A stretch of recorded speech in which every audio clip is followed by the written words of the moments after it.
Hey everybody, it's Dr. K, and today we're going to talk about my nightly routine.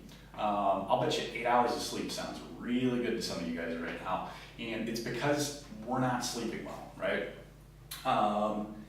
People are working long hours, we're on computers and screens all day, which puts out a lot of blue light, which messes with your circadian rhythm, which is the rhythm between day and night, right? You wake up when the sun comes out, you go to bed when the sun goes down. You wake up when the sun comes out, you go to bed when the sun goes down.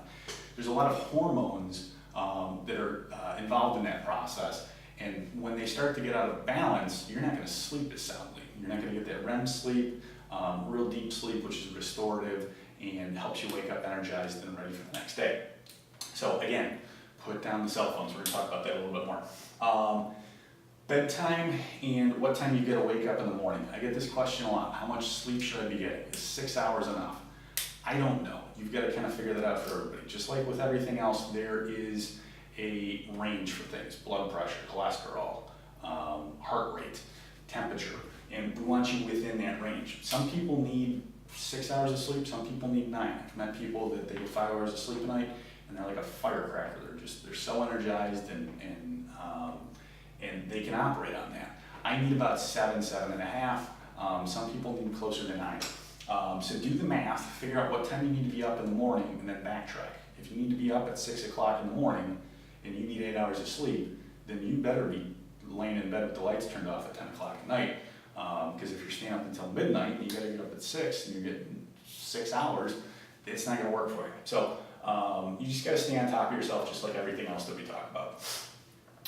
For me, our bedtime is usually about 10:30 p.m. So I start prepping for bed about 45 minutes before that at 9:45. Even before that, for deep sleep, you want to limit any caffeine intake in the afternoon, maybe after 2 o'clock. If you're not sleeping soundly, start to cut that back a little bit. You can drink decaf. The other thing that you want to cut out and limit is alcohol within 2 to 3 hours of your bedtime. So that nightcap that you might be having, that might be contributing to poor sleep because it might knock you out right when your head hits the pillow, but then at 2 o'clock in the morning you're tossing and turning and you don't realize you're awake, but your body's actually awake and you're not getting that deep restorative sleep. So prepping for bed, 9:45. What do? Turn off our cell phone, put it on mute, put it on my end table, done with it. Turn the TV off. I usually take a shower, shave, brush my teeth, wash my face, all that stuff that you've got to do. I keep a journal by the bed, which is also where I do my goal setting that we talk about with the program. I've done this for a long time. So I find it really refreshing and nice to kind of sit through just 5 minutes. Take 5 minutes and think about what I've got to accomplish, set my big 3 goals for the next day, my mind, body, health goals, mind, body, food goals for the next day. Write those out, see how I did with what I was supposed to accomplish today. And then just some little notes. Did something nice happen throughout the day? And it's a nice way to, instead of concentrating on all the stressors and the things that went wrong, write out the good things. Or if you're dealing with bad stuff, write that out, and then you can go back to it later on and see, was it really something big that, led to issues down the road, or was it something that you got past and it really wasn't that big of a deal? I usually have some green tea and then just a handful of almonds. There's a couple of compounds in almonds that help you sleep deeper. Green tea, maybe a little bit of honey, a little mint is good. I always make sure that my lunch is packed the night before so that, if I'm flying out the door in the morning, I don't have to worry about that. That's covered, that's done.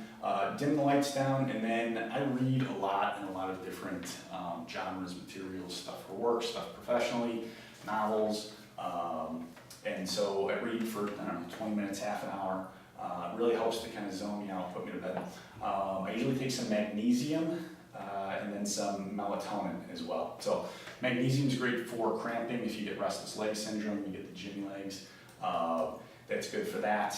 It'll also help you to sleep a little bit deeper. Melatonin, same thing. A lot of people really like melatonin. Some people, it gives them some bad dreams. So start with a low dose if you want to try that. I set my alarm, give my wife a kiss goodnight, and lights out. And then I try to go about 7.5 hours, wake up and do it all over again the next day. So if you want to sleep better, you got to start thinking about prepping for it. So it doesn't just happen, just like everything else that we talk about. Give this nightly routine a shot, see how it goes for you, see what works for you, and I hope you're sleeping deeper.